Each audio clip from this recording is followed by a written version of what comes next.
In this video, you're going to learn how to be more productive as a WAHM, a work at home mom or dad. If you're ready to love parenting and parent from love, slam on that subscribe button now, hit the notification bell, and you'll be told every time a new episode drops every Monday. The Parenting Junkie.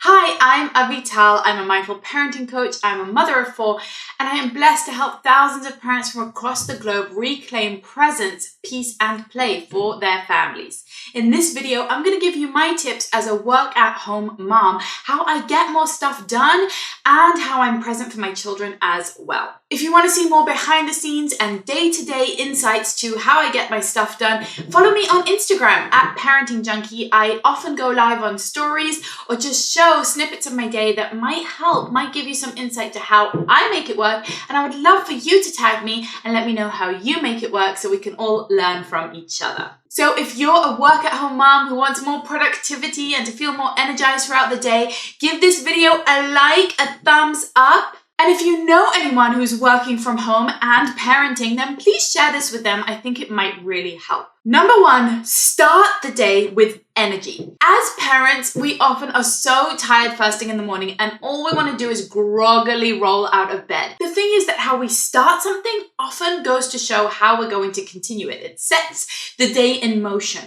And so I know this is really hard. I have a baby at home. I'm up multiple times during the night with them, and I'm often really, really tired in the mornings. But I make it my best effort to kind of jump out of bed, to greet the day, to put a smile on my face, to say, wow, this day is a gift.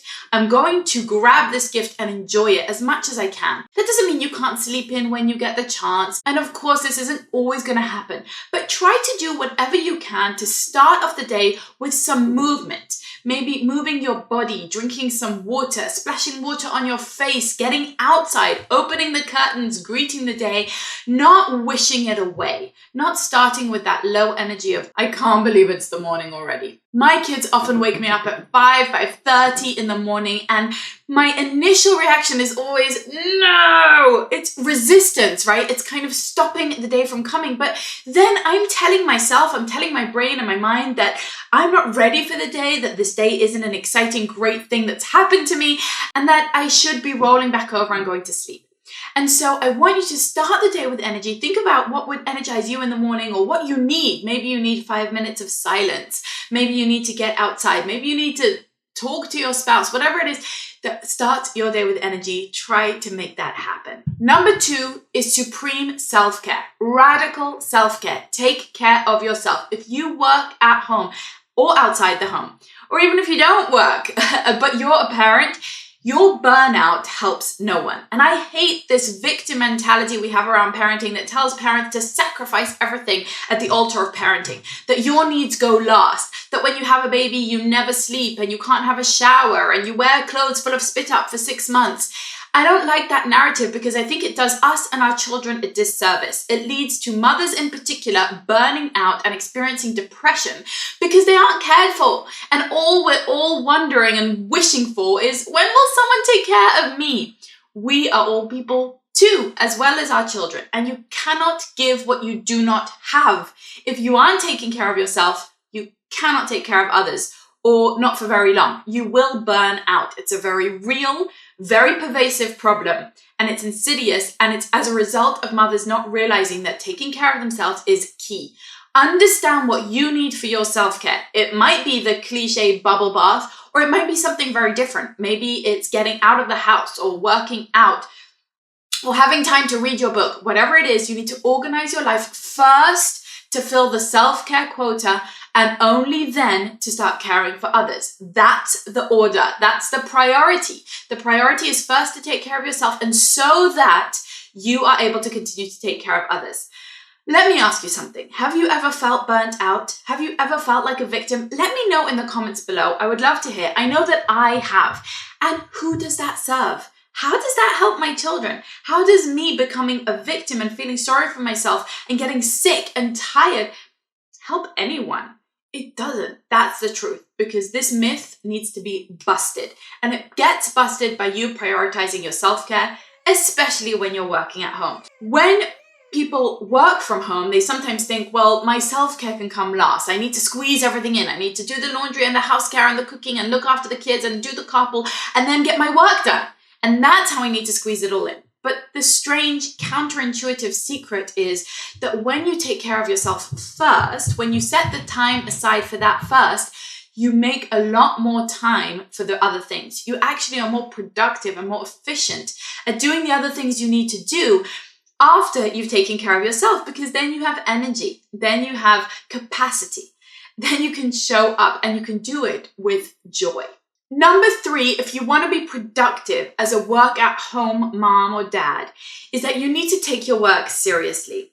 Often when we have a stay-at-home job, something that we can do from our laptops at home, we kind of do it in the corners, in the moments, in the dead time, during nap, etc. And that's fine.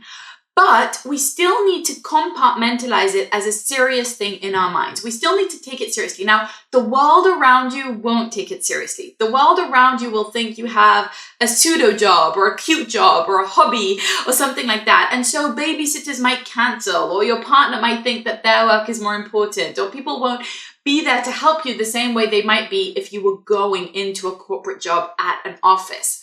But when you're working from home, you're the one who needs to set the stage, send the message to the people around you that this work is important, and therefore it needs the time that it needs. And so taking it seriously means you show up for it. You don't do it in your pajamas and, while you're doing a million other things. You show up for it. You put on your game face. You have a clear desk. You have a proper space. You invest in the right equipment that you really need to get the job done.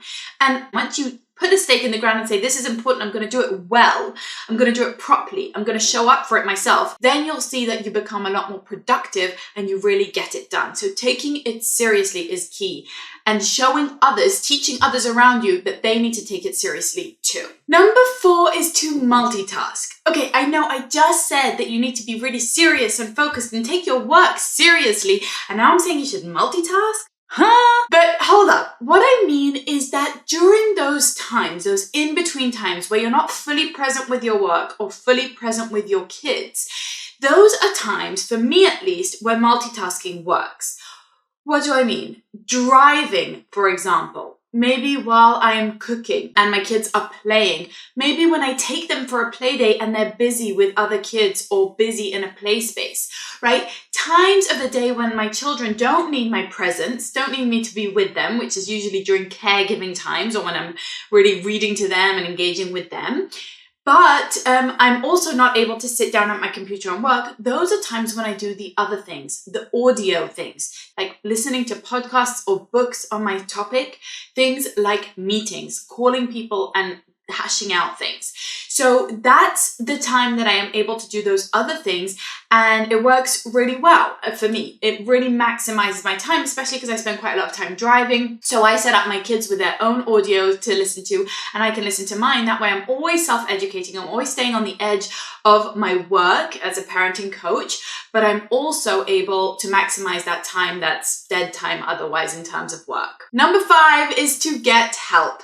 I've said this before and I will say it again as much and as often as I can, is to get as much help as you can get. And it doesn't have to be expensive help. It could be a mother's helper, a teenager, or even a kid in your neighborhood, a 9 or 10-year-old who will play with your 3-year-old while you're working. Just having any other pair of hands there to help you in any way that you can. It can be help at home, help with household chores, help with your kids, help with cooking or cleaning, help with food prep, or help in your business. Maybe it's time you hired a personal assistant. Maybe it's time that you hired someone to do those little jobs that you don't have to do, that aren't in your zone of genius, and they can take that off your plate so that you can focus on growing your business or on the work that really matters, that's really meaningful. So take a look at where you're most productive, where you're most efficient, what you love to do the most, what has to be you, and what things could be someone else. What things could you outsource, and how can you do so in a way that's affordable and that makes sense with your lifestyle? Often you can get help for free. Maybe it's family members who are happy to spend a day with your kid, but you haven't let go yet. Let go. Accept the help. Maybe it's a friend who's happy to barter with you, where you'll do an extra batch of cooking for her and she'll do an extra batch of childcare for you, and you can, create community. If you want to make your life work and you want to have meaningful work and meaningful time with your kids, you must accept help. Number 6 is to niche down, to get super uber focused. You need to get focused on your work and focused on your parenting. You need to get clarity on the things that you're investing your time and energy in and say no to everything else. It's the same mindset as minimalism and decluttering, but doing so in your schedule and in your life. What are those things that you're going to do with your kids? Show up to those 100%. For me, those things are things like bedtime and dinner time. Things like when we go out to our co-op together and we're with other homeschool families. I'm there 100%. I'm not on my phone. I'm not doing other work.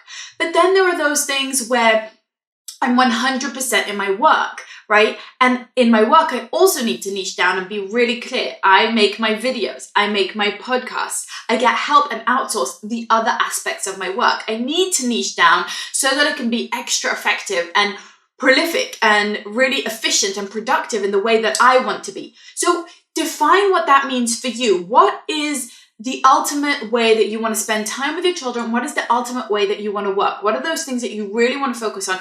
And then focus on them, because we all have the same amount of time in the day, but we may not be using it as wisely because we might be scattering our attention in lots of different areas. Try not to scatter, try to stay focused so that then when someone just asks you for a coffee date or to pick your brain, or your kids say, hey, let's go for ice cream, you know, wait, no, I have a plan, I have a focus, I know where my energy and time can go and where it can't go.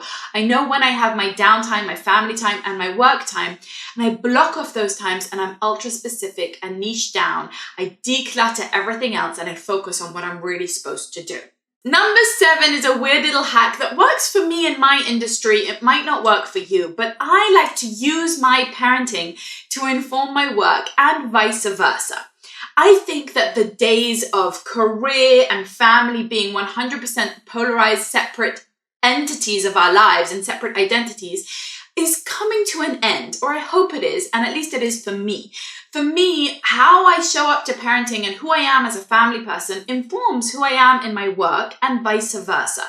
Because these ideas of healthy and mindful living are relevant in all areas of our lives. It's interesting to think that when you're with your kids, you could be getting creative ideas from them for your work.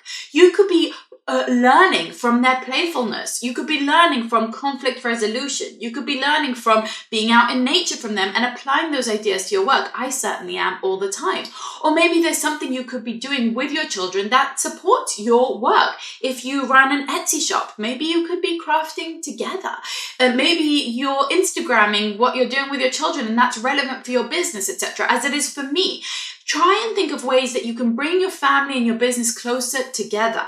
Try and think of ways that your business can help your family. Maybe if you have certain business trips, maybe it can become a family holiday, right? What are the ways that it can be more holistic, more inclusive, and inform each other and help each other so that you don't feel torn between two worlds, but actually you feel like those two worlds of your work and your family are pretty cohesive, are pretty complementary, that they work together? Is there any touch points, any way that you can combine those two identities of yours so that you don't feel like I'm ruining my relationship with my kids, I'm failing at momming and I'm failing at my work, but instead you feel like I'm advancing in both areas and they feed each other? Even just the realization that by bringing money into the home, by putting bread on your table, and by being a role model for your children, that you are, prioritizing your work and your mission and your career, or just making money, even that is a way of supporting your children and your parenting practice too, because it's showing them I show up for myself, I show up for our family, I'm responsible, I'm productive, I'm creative, etc., etc., etc. So even just flipping the narrative in our head and saying, no, I'm not failing at being a mom, I'm showing up for my kids and I'm showing them what it means to be a woman or a man in today's day and age, that's already a way of bringing those things closer together. I want you to create a narrative, a story in your head that supports both your work and your family instead of constantly feeling torn between those two polarities. They are more supportive of each other than you may have originally thought. Number 8 is routines and rituals. I've said this across lots of different platforms, and in my Present Play membership, I go deeply into how to create a weekly and daily flow. But the point I want to make here is that routines and rituals are your best friends.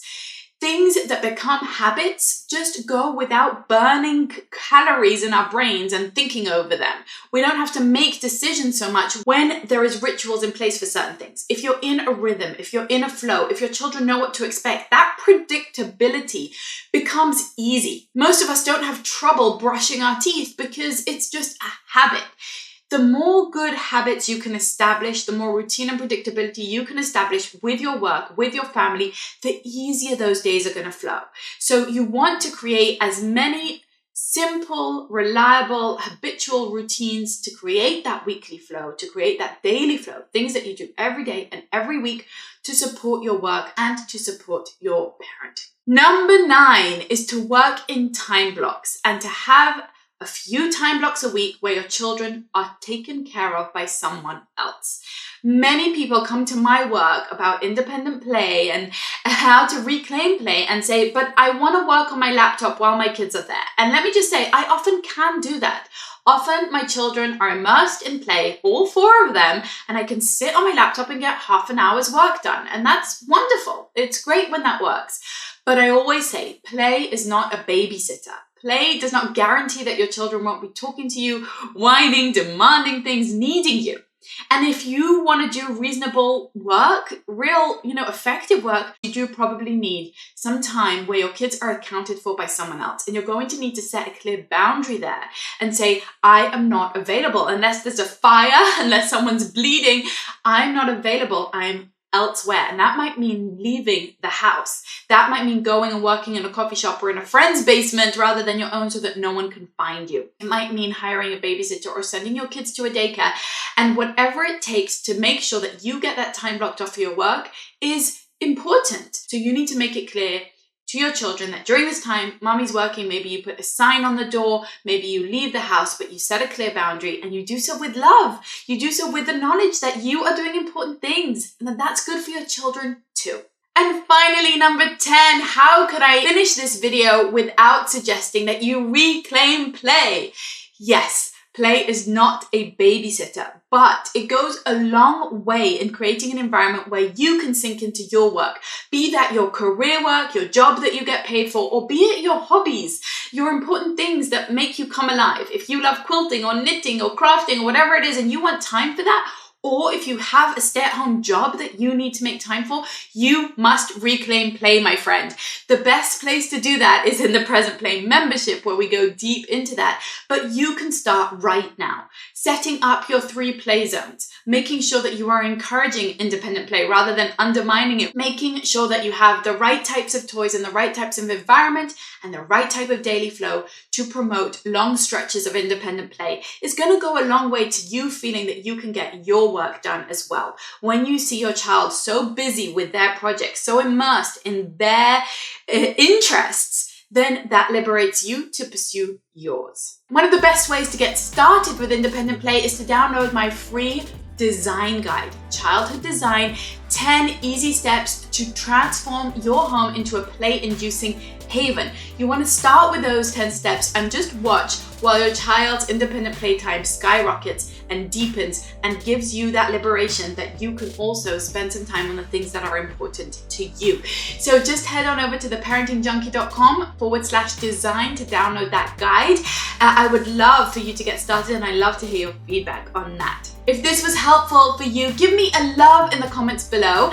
And I'd love to hear, do you work outside the home? Do you work in the home? Or are you a stay-at-home parent, but you have your own projects that you'd like to have time for, even if it's the housework? That's absolutely legitimate. I want to hear how these tips are going to help you, and please share yours below so other people can benefit from those as well and I can learn from you. If this video was helpful and you want more like it, give it a thumbs up. Don't forget to share it with any parents you know who might be working from home or considering it.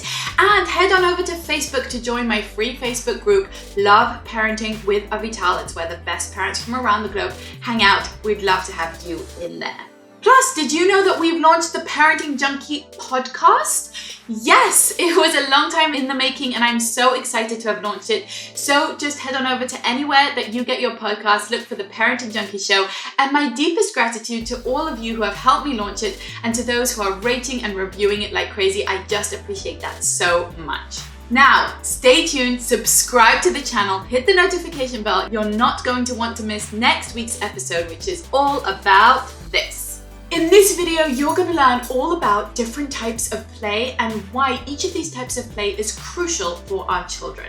Now, stick with me until the end so I can tell you how you can start to really promote these different types of play in your own home.